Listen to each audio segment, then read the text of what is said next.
So I want to talk about the topic of investing in a S&P 500 index.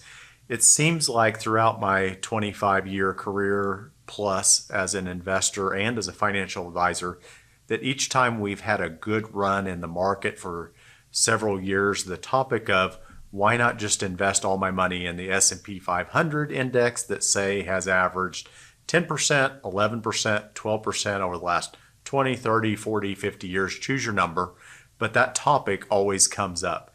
And why not? I mean, it kind of makes sense if you think about it over the last, say, 10 years, last 15 years.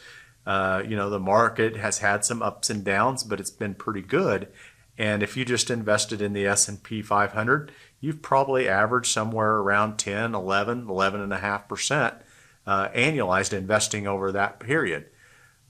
But I always pose the question, what if things aren't going so well?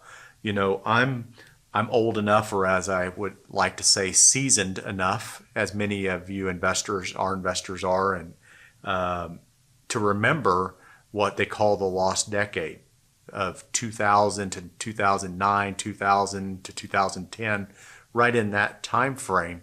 And that was a period where we had, as you'll remember, the tech bust, we had 9/11, we had the financial crisis. We had 3-4 events, bad events, all rolled up in a 10-year decade. And that's happened a few times. And the S&P 500, if you just invested in the index, actually averaged about a negative 1% annualized return. But don't despair, there were other asset classes, other strategies outside of the S&P 500, if an investor was diversified, that they squeaked out some type of positive return. No guarantee of that, but just to say that there are periods of time where diversifying, building out a strategy seems like a losing scenario. Seems like you could just invest in an index and just let it ride. But it's times like that lost decade, or what I would call the lost decade of the 1970s and early 80s, where that strategy of just putting in the index doesn't pay off. And I don't know what's going to happen in the next year. I don't know what's going to happen in the next 3 years, 5 years, 10 years. No one does.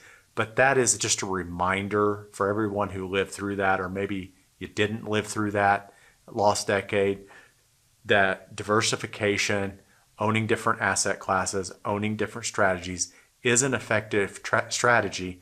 And just to remind ourselves that what we're trying to accomplish with investing, or most of us, including myself, are trying to accomplish with investing, is to be able to support our lifestyle in the future, have our goals, dreams, ambitions, be able to maybe retire early, be able to do those things that we want to do with our money.